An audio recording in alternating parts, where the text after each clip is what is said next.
What's going on, guys? We are back with episode 12 of the 0 to 3K series, where I will be documenting my journey trying to pug completely solo on a brand new class and spec as a healer that I've never played before. To check out any episodes you may have missed from this series, there's a playlist you can click in the top right hand corner of your screen. Don't forget to subscribe if you haven't already, and ring the bell for plenty of War Within content coming soon. When this video comes out, it will likely be the release of the War Within, so I wanted to get this video out for anyone waiting for the new expansion, or maybe dealing with some server issues, as a way that we can say goodbye to Dragonflight.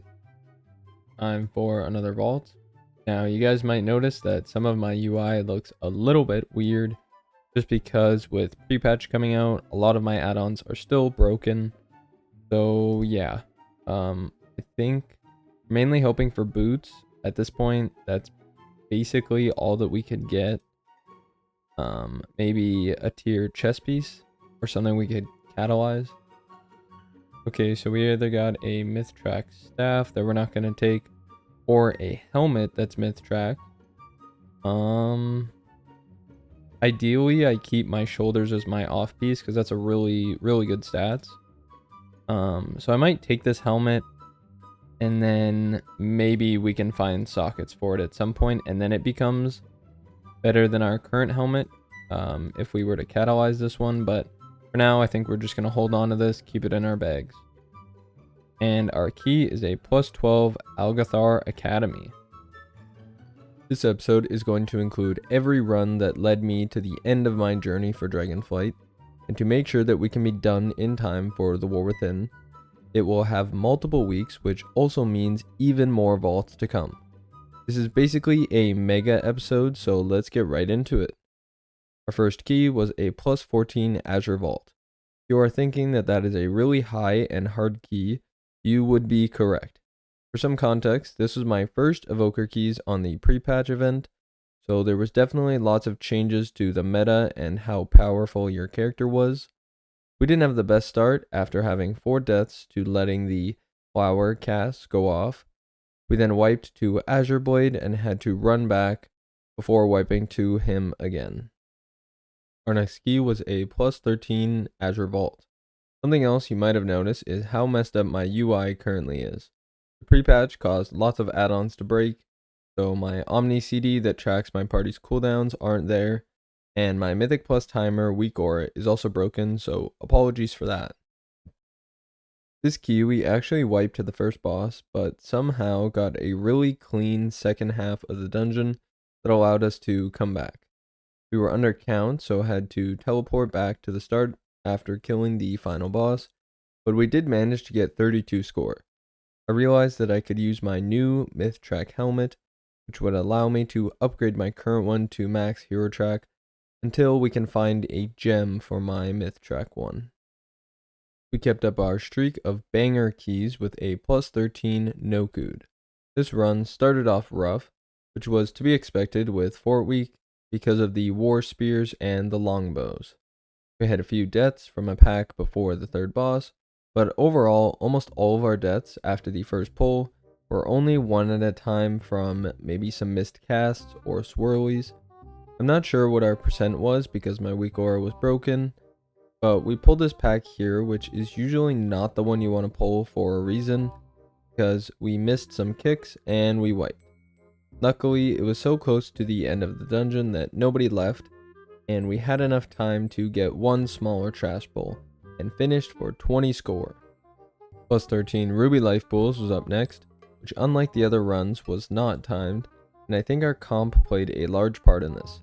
We had an augmentation evoker, which isn't the best for doing priority damage because of the fact that it requires you to sync your Breath of Eons with the right DPS at the right time, which can take a lot of skill and coordination.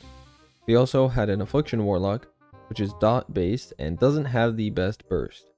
The other issue was a bug, which sometimes happens when the boulder from the boss will explode instantly like it did here, without colliding with an object first. I am not sure what causes this, but we also wiped to the mini boss before the last boss, and our timer was depleted. but everyone stuck it out that we could still get that vault slot. Back to timing keys, we had a plus 13 academy that was a 2 chest. We had some insane DPS this run. We sent Lust on the first pull, which can get the first boss spawning faster. We can kill the lashers quick. Another trick you can do is to Lust or save big CDs for this pack on the platform, since you can have that trigger the RP, which takes a while, and in the meantime you can pull the surrounding trash, which can save almost an entire pull while you wait for the boss to spawn. Not much to say for this run since it was extremely smooth with some large pulls and just really fun gameplay. Academy is definitely one of my favorite dungeons this season. This Nelthairs was going well, but we did have some accidental pulls that doomed us. They all started on Forge Master, and up until this point I felt like I was playing pretty well. I kept the deaths low, I was prepared for the incoming damage, and I had CDs planned out. Originally, I actually apologized because I thought that I had pulled this pack here, but it turns out that it was our Shadow Priest. You can see the Mind Flay right here.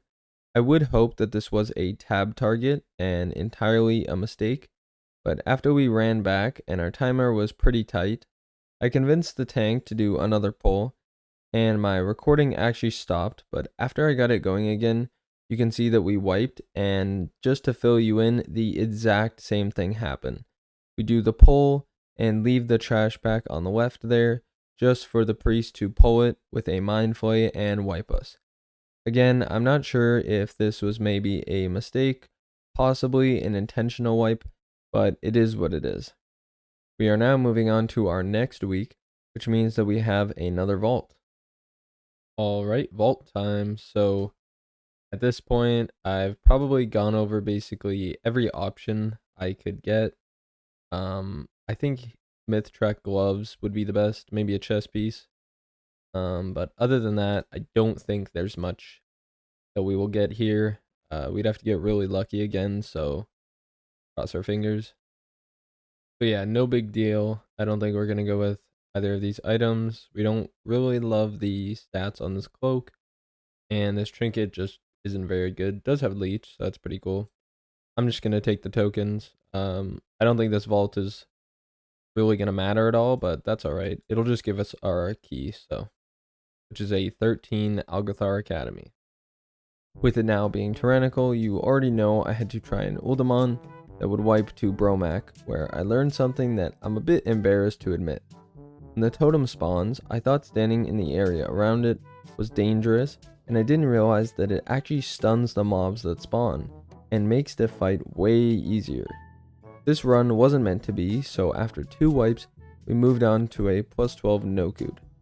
This time around, we had no problems with the first few pulls, but we did wipe to the Raging Tempest. After our tank got hit super hard, we got the battle res off, but I had fallen too far behind, and I wasn't ready for the intermission phase. We recovered and cleaned up the rest of the run for a nice 15 score. Next, I joined a super fun academy, this time a 14. The dynamic was changed up a bit by the virtue of this being a tyrannical key. Proth was much more engaging with the timing of the stunning being crucial. Veximus can cause problems, but this group had good coordination and it died in no time. We finished the run for 15 more score, and we are getting incredibly close to reaching 3k. The streak of good keys continued with a plus 13 Uldamon, but it wasn't looking very good early on. We had 2 DPS die within the first 15%, but we quickly reset the boss. Luckily, I didn't lust. From this point on, we cleared the dwarfs, Talondros, and Emberon. Our Ret and Frost DK did really good damage, but Sanguine did slow us down a bit. We got the 2 chests with only a few seconds left for 26 score. This leaves us at 2,992 score, so we are only 8 score away, and as you will see, this will be an incredibly hard amount of score for us to get, but we are so close. We did a plus 13 Azure Vault, but it didn't last very long. For some reason, our tank was really mad about somebody using an auto marker. I understand they can be quite annoying, but they basically complained about it for the entire key, and after we had a few deaths, they eventually quit. I realized we only needed a 2 chest or a really good time on a 10 Azure Vault to get the score that we needed, and that was surely doable, right? At this point, it was very late at night, so I knew this was going to be the last key I could do this week. We were having a really good run until we had a wipe to Azure Blade when I got targeted by the ads cast while trying to tell the tank that it is much better to have the boss far away from the middle so that it runs for longer before starting the intermission phase. We were still looking good, but had another blunder when we wiped to the last boss.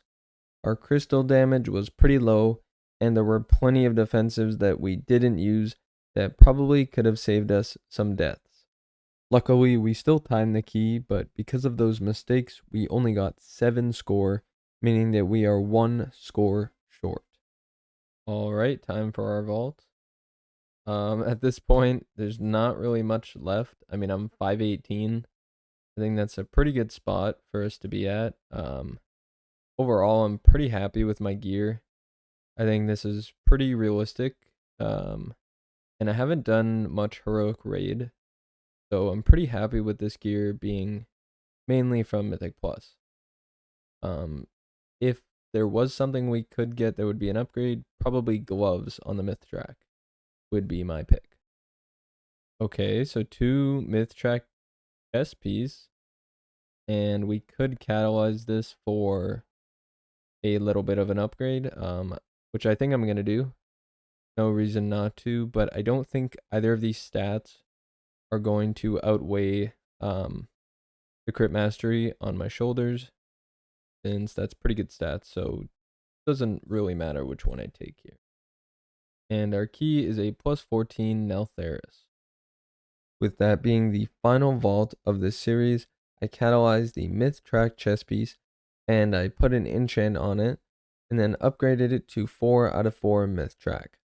I did a plus 12 Uldaman where our tank did a very large first pull and died, which caused most of us to wipe, and then after trying to save the pull, our warlock died to a cast going off, and they basically immediately left. Our final key of dragonflight was a plus 14 Algathar Academy, because I wanted to end it off with a bang and hopefully a harder key. This would actually be our highest and fastest key of the entire season. This run wasn't perfect, and there were many close calls, like during Veximus, but I felt like I was really focused during this run, and it showed. I made sure to be on top of kicks and stops, with it being Fort Week, and just trying to do as much DPS as possible.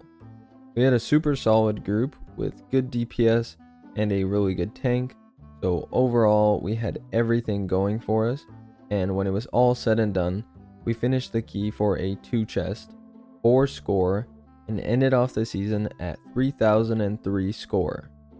Well, with that, we have done it.